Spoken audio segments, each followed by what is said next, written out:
বাংলাদেশের পর্যটন শিল্পে প্রতিনিয়ত যুক্ত হচ্ছে নতুন নতুন আকর্ষণীয় স্থান। প্রাকৃতিক সৌন্দর্যে ভরপুর এমন একটি নতুন সম্ভাবনাময় সমুদ্র সৈকত হলো বরগুনার তলাতলী উপজেলার নিদ্রা সমুদ্র সৈকত।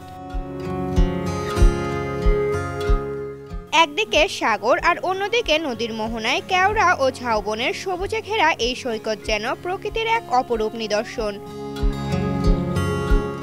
বরগুনা জেলার তলাতলী উপজেলার সোনাকোটা ইউনিয়নে অবস্থিত এই নয়নাভিরাম সমুদ্র সৈকতটি স্থানীয়ভাবে নিদ্রার সমুদ্র সৈকত নামে পরিচিত হলেও এটি নিদ্রার চর নামে পর্যটকদের কাছে জনপ্রিয়তা লাভ করেছে।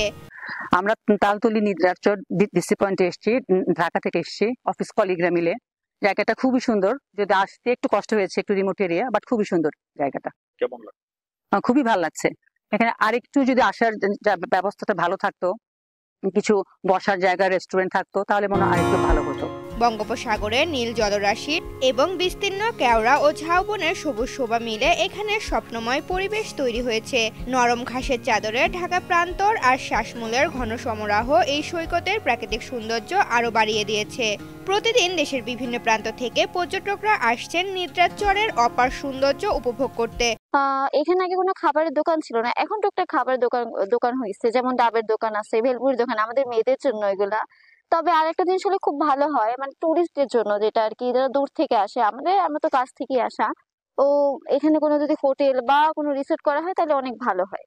আমরা ঢাকা থেকে এসেছি নিদ্রাচরে, জায়গাটা খুবই সুন্দর, যদিও আসতে একটু কষ্ট হয়েছে, অনেক দূর, অনেক হ্যাসেল আসাটা, কিন্তু আসার পরে আসলে মনটা ভালো হয়ে গেছে। আসলে যেটা মানে বলতে হবে, এত সুন্দর জায়গা, পাশে সমুদ্র, পানি, আকাশ, মানে সবকিছু মিলিয়ে অসাধারণ একটা জায়গা। সূর্যোদয় ও সূর্যাস্ত দেখা, সমুদ্র সৈকতে হেঁটে বেড়ানো এবং প্রাকৃতিক নীরবতা উপভোগ করার জন্য এটি একটি আদর্শ স্থান। নিদ্রা সৈকতের অদূরেই রয়েছে শুভ সন্ধ্যা সমুদ্র সৈকত।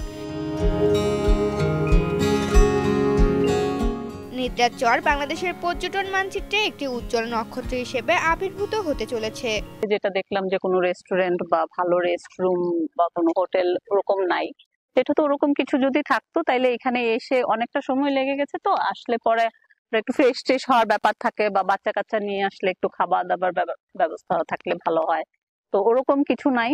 সরকারের পক্ষ থেকে যদি এরকম কিছু করা হয় তাহলে এটা একটা ভালো পর্যটন স্পট হয়ে দাঁড়াবে। আমাদের এখানে রাস্তাঘাট খুবই খারাপ, জঘন্যপূর্ণ খারাপ, যা বলার মতো না।